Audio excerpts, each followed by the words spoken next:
আমরা বোধহয় রাজপথের পর্ব শেষ করেছি।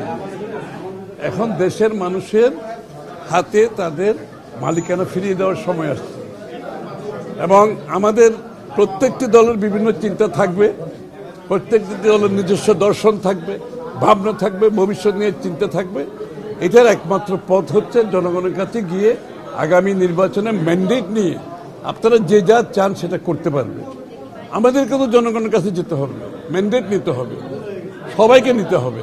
সুতরাং জনগণের কাছে না গিয়ে আমরা যে এখানে আবার আগের মতো ওই মানে গণতন্ত্র যদি বলতে বোঝায়, সেটা হচ্ছে গণতন্ত্রের সমর্থন নিয়ে আপনাকে পরিবর্তন করতে হবে। জনগণের সমর্থন ব্যতীত প্রত্যেকটি দলে তো চাহিদা থাকতেই পারে, সেটার একমাত্র পথ হচ্ছে নির্বাচনে গিয়ে জনগণের ম্যান্ডেট নিয়ে পরিবর্তন করা যেতে পারে। এর বাইরে কিছু করতে গেলে সেটা গণতন্ত্রকে বাধাগ্রস্ত করবে। বাংলাদেশের মানুষের বহুদিন পরে মালিকানা ফিরে পাওয়ার যে প্রত্যাশা, ভোটের মাধ্যমে একটা নির্বাচিত সরকার সংসদ গঠন করবে, যেটা যেই সরকার সংসদ জনগণের দায়বদ্ধ থাকবে, সেটা যত বিলম্বিত হবে দেশ তত বেশি বিপদগ্রস্ত হবে।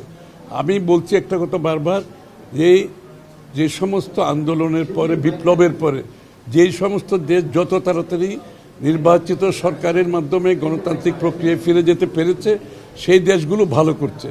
আর যারা বিভক্তির মাধ্যমে বিলম্বিত করেছে, সেই দেশগুলোতে আপনি দেখবেন সিভিল ওয়ার চলছে, সেখানে সমাজে বিভক্তি চলছে এবং অর্থনৈতিকভাবে পঙ্গু হয়ে গেছে। গণতন্ত্র তো দূরের কথা, একটা কি বলে ফেইল্ড স্টেটে পরিণত হয়েছে। আমরা বাংলাদেশকে সেদিকে নিয়ে যেতে চাই না।